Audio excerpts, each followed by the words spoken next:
Property విషయంలో confusion గా ఉన్నారా? గేటెడ్ కమ్యూనిటీలో ఫ్లాట్ తీసుకోవాలా లేదా విల్లా తీసుకోవాలా? మన పిల్లల భవిష్యత్ కోసం ఓపెన్ ఫ్లాట్ తీసుకోవాలా? మన హైదరాబాద్ లో ఏ లొకేషన్ లో కొంటే మంచి అప్రిసియేషన్ వస్తుంది?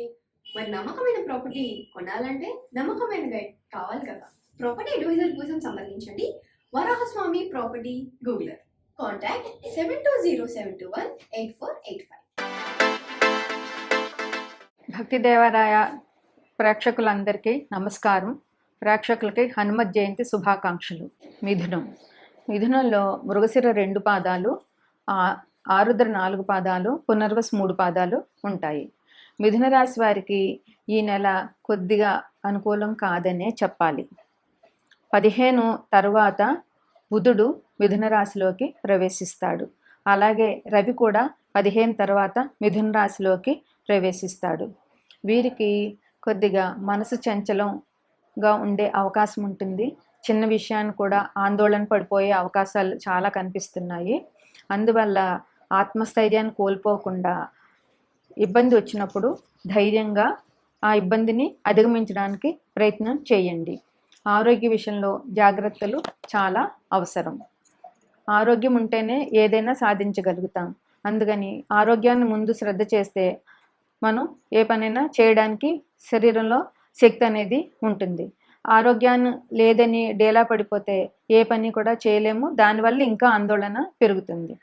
శుభకార్యాలకి ధనం చాలా ఖర్చు పెట్టే పరిస్థితి ఉన్నది.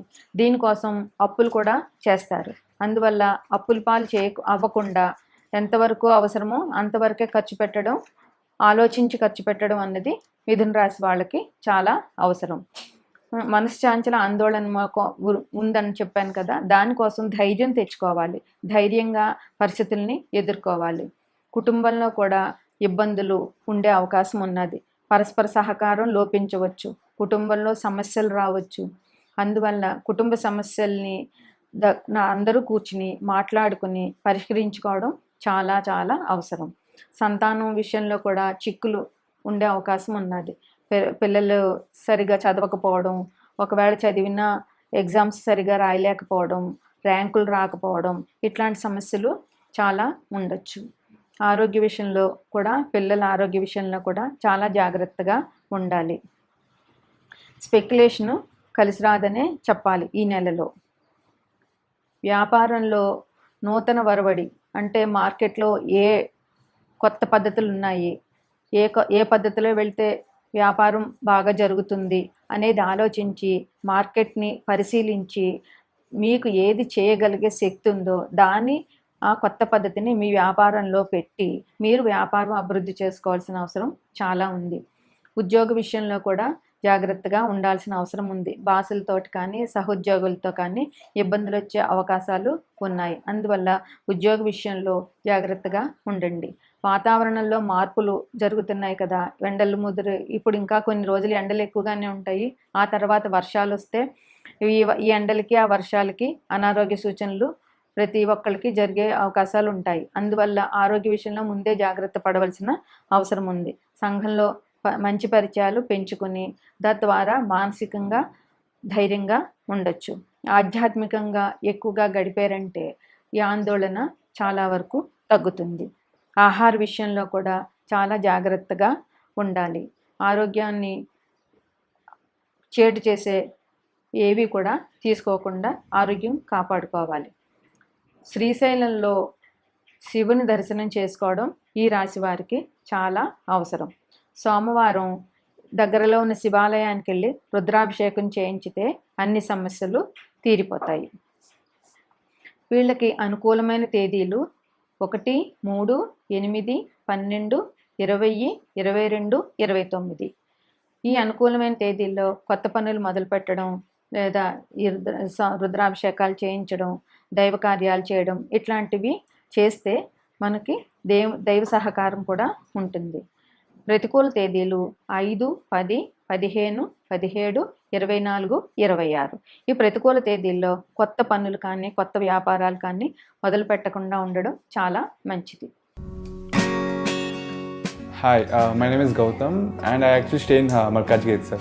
I had this back pain It's been 1.5 years. I have tried many treatments like chiropathy, oil massage, physiotherapy especially, but it didn't work out as much like what I expected. I strongly suggest homeopathy because నేను personally allopathy చాలా suffer అయినా.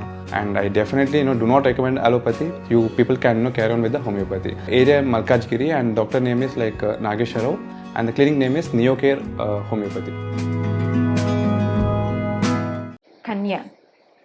కన్యా రాశికి 9వ స్థానంలో గురువు ఉన్నారు. అంటే గురువు పంచమ దృష్టి కన్యా రాశి మీద పడుతోంది. అలాగే కన్య నుంచి 9వ స్థానంలో గురువు ఉన్నాడు. 9వ స్థానం అంటే చాలా చాలా మంచి స్థానం. ఎందువల్లంటే అది మన పూర్వపుణ్యాన్ని చూపిస్తుంది. మనకి పూర్వపుణ్యం ఉంటేనే ఈ జన్మలో మనం మంచి పనులు చేస్తాము, మనం అభివృద్ధిలోకి వస్తాము, మనకు ధనం, సంఘంలో పేరు ప్రతిష్టలు అన్నీ లభిస్తాయి. అదే పూర్వపుణ్యం లేకపోతే ఈ జన్మలో అన్ని కష్టాలే ఉంటాయి. కన్యలో ఉత్తర 3వ పాదం, హస్త 4 పాదాలు, చిత్త 2 పాదాలు ఉంటాయి. కన్యా రాశి వారికి ఈ నెల చాలా అనుకూలం, యోగదాయకమని చెప్పవచ్చు. ఎందువల్లంటే కన్య నుంచి 9లో గురువు ఉన్నారు, అంటే పూర్వపుణ్యంలో గురువు ఉన్నారు. 9వ రాశి అంటే తండ్రిని కూడా సూచిస్తుంది 9వ రాశి. అలాగే గురుదృష్టి కన్యారాశి మీద పడుతోంది కనుక గురుదృష్టి పడింది అని అంటే చాలా మంచి జరిగే అవకాశాలు ఉంటాయన్నమాట. అన్ని పనుల్లో కూడా మంచి జరుగుతుంది. అన్ని పనుల్లో వీళ్ళు ఏ పని చేయాలని తలపెట్టినా కూడా మంచి జరుగుతుంది. అన్ని పనుల్లో లాభం ఉంటుంది. ఆరోగ్య విషయంలో కూడా చాలా ఆనందంగా ఉంటారు. అనారోగ్యం చాలా తక్కువ. ఏవో చిన్నవి జలుబు ఇట్లాంటివి చిన్నవి ఉంటాయి తప్ప పెద్ద అనారోగ్యం అనేది ఈ రాశి వారికి లేదు. ఆదాయం అనేక మార్గాల్లో ఆదాయం వచ్చే అవకాశం ఉన్నది.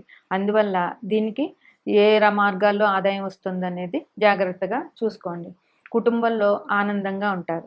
ఆ కుటుంబంలో ఒకరి మాట ఒకరు విని పరస్పర సహకారం చేసుకుని అందరూ కలిసి సమస్యని పరిష్కరించుకుని మాట్లాడుకోవడం మూలంగా కుటుంబంలో చాలా ఆనందంగా ఉంటారు. వాహనాలు కొనుగోలు చేసే అవకాశం ఉన్నది. కారు కానీ వెహికల్ కానీ కొనే అవకాశాలు ఉన్నాయి ఈ రాశి వారికి. స్పెక్యులేషన్ విషయంలో కూడా చాలా మంచి లాభాలు వచ్చే అవకాశం ఉంది.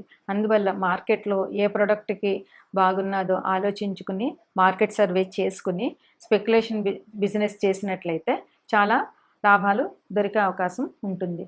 ఉద్యోగస్తులకైతే ప్రమోషన్లు, ఏ ప్రమోషన్కి అయితే మీరు ఎదురు చూస్తున్నారో ఆ ప్రమోషన్ మీకు వచ్చే అవకాశం ఉన్నది.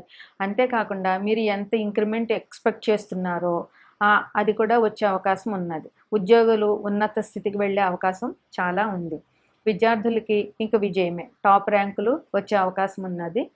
టాప్ ర్యాంక్స్ వస్తే మంచి కాలేజీల్లో సీట్లు వస్తాయి, మంచి చదువుకి అవకాశాలు వస్తాయి. అందువల్ల విద్యార్థులకి మంచి యోగకాలం అనే చెప్పాలి.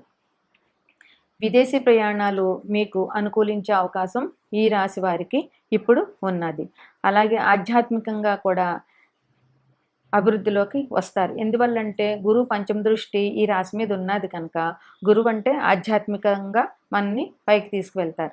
అందువల్ల దేవాలయ సందర్శనాలు చేయడం, తీర్థయాత్రలు చేయడం, దూర ప్రయాణాలు చేయడం, నిత్యము దేవుణ్ణి పూజించుకోవడం, ఇట్లాంటి వాటి వల్ల గురుబలం పెరుగుతుంది. ఇంకా పెరుగుతుంది గురుబలం.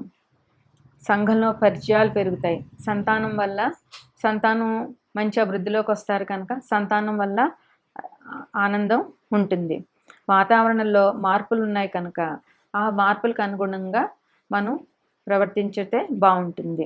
కొత్త ఆలోచనలతో వ్యాపారాన్ని అభివృద్ధి చేసుకునే అవకాశం చాలా ఉంది. వీరు రాహుకేతువుల కోసం జంటనాగులకి పాలు అభిషేకం చేయడం చాలా అవసరం. సుబ్రహ్మణ్య అష్టకాన్ని ప్రతిరోజు పఠించడం వీరికి ఇంకా మేలు చేస్తుంది. వీరికి అనుకూలమైన తేదీలు 1, 8, 10, 15, 20, 26. ప్రతికూల తేదీలు 3, 5, 12, 17, 22, 24. అనుకూల తేదీల్లో దేవాలయ సందర్శనం, దేవునికి సంబంధించిన కార్యక్రమాలు చేయడం, దానివల్ల ఇంకా గురుబలం పొందే అవకాశం చాలా ఉంటుంది. ప్రతికూలమైన తేదీల్లో మంచి పనులు మొదలు పెట్టకపోవడమే చాలా మంచిది.